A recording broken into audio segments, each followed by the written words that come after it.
प्रिय श्रोताओं, मेरा विश्वास है कि प्रार्थना विषय में भिन्न भिन्न पहलुओं पर हम काफी मनन कर चुके हैं, लेकिन ये तो अभी विषय का परिचय मात्र गिना जाना चाहिए। पिछले सप्ताह हम विचार कर रहे थे कि पवित्र आत्मा की भरपूरी पाकर अन्य भाषा में बढ़ना, और इस विषय पर हम देख रहे थे कि ये मात्र कुछ समय प्रार्थना करने के लिए नहीं कि अन्य भाषा में कुछ समय प्रार्थना कर लें और हो गया। जी नहीं, इसे भली भांति अपने दिल में बिठा लें कि पवित्र आत्मा की भरपूरी का अनुभव पा लेने का मतलब है अन्य भाषा बोलने के साथ जीवन की चाल में भी प्रभु यीशु के साथ चलने तथा उसकी नकल करने वाले बने, उसके डील डौल व स्वभाव में बढ़ने लगे, जो कि हम अपनी बुद्धि व सामर्थ्य से कभी भी नहीं कर सकते, और ऐसा करने की कोशिश में अपने आप को धोखा न दें, बल्कि एक समर्पित जीवन में पूरी तरह से बिना शर्त और सवाल के हम अपने जीवन बिताएं, तो पवित्र आत्मा हमारे जीवन में यह सब काम पूरा करेगा। तभी पवित्र आत्मा के फल आएंगे, जो हमारी बुद्धि का फल नहीं बल्कि परमेश्वर का वरदान होगा। तभी हम उसके अधिकार से उसके नाम में प्रार्थना कर सकते हैं, क्योंकि हम उसके साथ एक होंगे। तभी हम पिता के पास एकदम पहुंच कर सकते हैं, बात कर सकते हैं।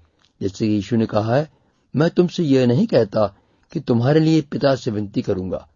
इसलिए मेरे प्रिय भाई, प्रिय बहन, सारे सवाल बहस छोड़कर नम्र व दीन होकर पवित्र आत्मा की भरपूरी का अनुभव ले लो, जो पिता परमेश्वर का हर विश्वासी के लिए वायदा है। यही आज्ञा उन चेलों को भी दी थी जो पवित्र आत्मा का अभिषेक प्रभु यीशु के उन पर फूंकने से वे पा चुके थे, आश्चर्यकर्म भी कर चुके थे, दुष्ट आत्माएं निकाल चुके थे। लेकिन फिर भी प्रभु यीशु ने आज्ञा दी, यरूशलेम को न छोड़ो, परंतु पिता की उस प्रतिज्ञा के पूरे होने की बाट जोहते रहो, जिसकी चर्चा तुम मुझसे सुन चुके हो। यूहन्ना ने तो पानी से बपतिस्मा दिया, परंतु थोड़े दिनों बाद तुम पवित्र आत्मा से बपतिस्मा पाओगे। तभी हमारा जीवन, हमारी प्रार्थना परमेश्वर की महिमा के लिए होगी, उसकी योजना अनुसार, उसके वचनानुसार व उसके नाम से होगी। फिर प्रार्थना का उत्तर पाकर हम परमेश्वर का धन्यवाद करेंगे और अपनी महिमा का बखान करना तो दूर, सुनना भी पसंद न करेंगे। भाई, याद रखो कि परमेश्वर अपने करुणामय स्वभाव के कारण भी प्रार्थना को उत्तर देते हैं। जो दुष्ट व पापी हो, परमेश्वर उन पर भी दया वृष्टि करते हैं। मात्र प्रार्थना का उत्तर मिल जाने से ही अपने आप को सही न मान लें, बल्कि वचन आपके जीवन में भरपूर राज्य करे और वचन के अनुसार बने रहो। तो जो चाहो मांगो, प्रभु यीशु के नाम से मांगो। पिता परमेश्वर ऐसे ही लोगों को ढूंढ रहे हैं, ऐसे ही महिमा के बर्तन परमेश्वर के राज्य में इस्तेमाल होंगे। इसीलिए वचन कहता है, परंतु हे प्रियो, तुम अपने अति पवित्र विश्वास में अपनी उन्नति करते हुए और पवित्र आत्मा में प्रार्थना करते हुए अपने आप को परमेश्वर के प्रेम में बनाए रखो। क्योंकि जब आप पवित्र आत्मा में प्रार्थना करते हैं तो बहुत ही महत्वपूर्ण काम कर रहे होते हैं। दो काम। पहला कि हम मनुष्य को दिखाने या प्रचार करने के लिए नहीं, बल्कि पिता से बातचीत कर रहे होते हैं, क्योंकि कोई भी सुनने वाला उसे समझ नहीं सकता। दूसरी बात कि हमारी आत्मा की उन्नति होती है, आत्मिक सामर्थ्य बढ़ती है, जो कि जीवन के कठिन मार्गों में समस्याओं के पहाड़ खड़े होने पर, दुविधा के जाल सामने आने पर, इसी आत्मिक सामर्थ्य के कारण हम मुस्कुराते हुए, बेफिक्र, स्तुति व धन्यवाद करते हुए, आनंद मनाते हुए चलते जाते हैं। परमेश्वर के प्रेरित याकूब कहते हैं, क्लेश सामने आए तो संपूर्ण आनंद की बात समझो। जब शैतान अपने पूरे जोर से शेर की तरह गरज रहा हो, आत्मविभोर हो रहे होंगे आप, क्योंकि आप संत पौलुस की तरह औरों से ज्यादा आत्मा में, अन्य भाषा में प्रार्थना करने वाले जो हैं।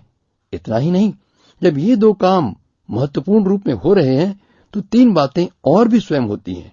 सर्वप्रथम, पवित्र आत्मा आपकी प्रार्थना की कमजोरी में सहायता कर रहा है। आप नहीं जानते कि प्रार्थना क्या करूं, तो होगी परमेश्वर की सिद्ध इच्छा व योजना अनुसार प्रार्थना।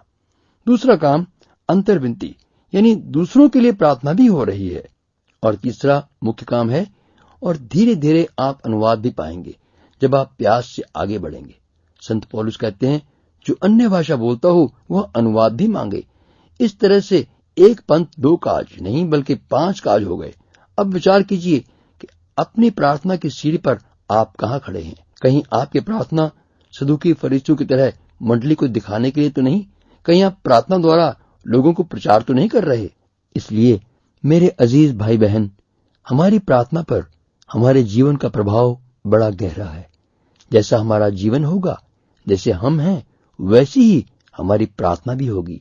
यीशु के नाम में हमारा जीवन ही यीशु के नाम में प्रार्थना करने का गुप्त भेद है। आत्मा में जीवन बिताना आत्मा में प्रार्थना करने के लिए बेहद जरूरी है। मत भूलें कि नया जन्म पाकर आप आत्मिक व्यक्ति हैं, धार्मिक नहीं।